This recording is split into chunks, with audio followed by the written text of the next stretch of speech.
A thread by Carlos Osuita.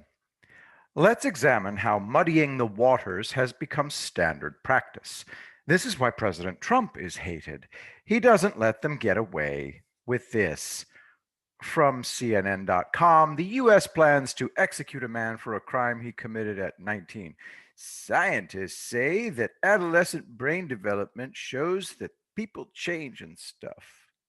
The argument is that he shouldn't be executed because when he committed his savage murder at 19, his brain wasn't fully developed.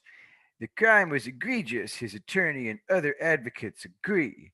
But given decades of research since then on adolescent brain development, the announcement from the Justice Department raises a key question. Should a person be given the ultimate punishment for a crime they committed in their youth? Guess what? Here's what happens during the period of your middle age. Existing white matter connections strengthen, allowing the brain to efficiently engage in more complex cognitive tasks. Although neural networks are well established, temporal lobe white matter continues to increase and the brain is capable of rewiring existing connections.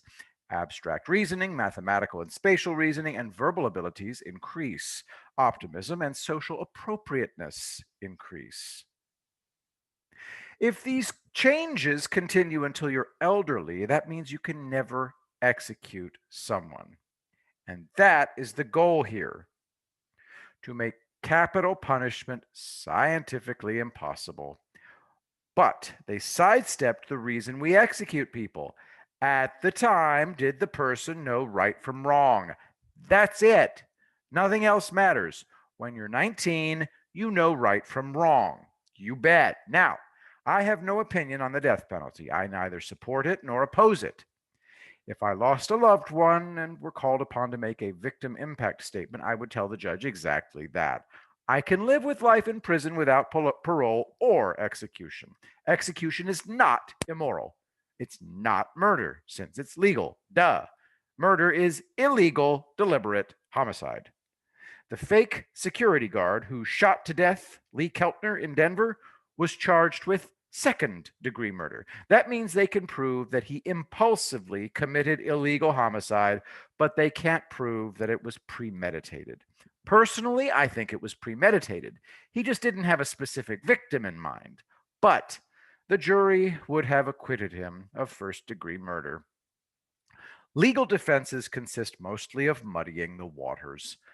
Last night, I took a look at the case of Jodi Arias, which I hadn't bothered to study at the time.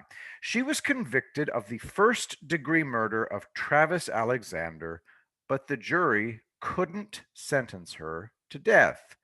Obviously, the jury blamed Alexander for his own death, since he continued a sexual relationship with Arias after he broke up with her, despite her insane stalking. For example, she crept into his house one night through the dog door. He was besotted with her sexually. She butchered him with a knife and a pistol. Pathologists testified that he was alive during the knife attack that resulted in 27 stab wounds and a cut throat. It was an ambush. She lulled him into a sense of safety by taking his picture and then stabbing him seconds later. On the stand, she was cold and haughty, but my guess is that people found it too hard to sentence a sexy, dangerous chick to death. The internet is full of the graphic, nude photos Alexander took of her. People don't take homicidal women seriously. So, Arias got life in prison without the possibility of parole. The defense was, of course, that Alexander was abusive, so she defended herself, muddying the waters. A good legal reform would be requiring that the defense provide evidence of its theories, as they're called. But the best advice you can ever get is to steer clear of anything that might drop you into the swamp of the justice system. We're getting back to common sense. The former 19-year-old whose defense was that his brain was not yet developed? CNN. Federal inmate executed after Supreme Court cleared the way Thursday. He's gone. The feds are starting to execute people again.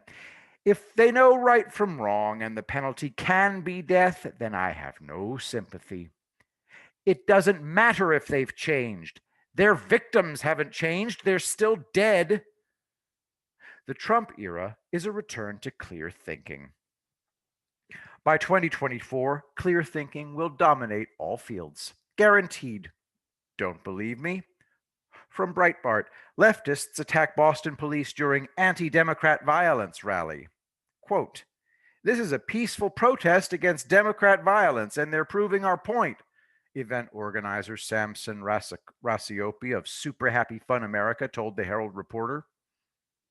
Of course. Today's leftists have only one setting: Berserk. They still have tons of voters to drive away. So they will. I will be the greatest president that God ever created.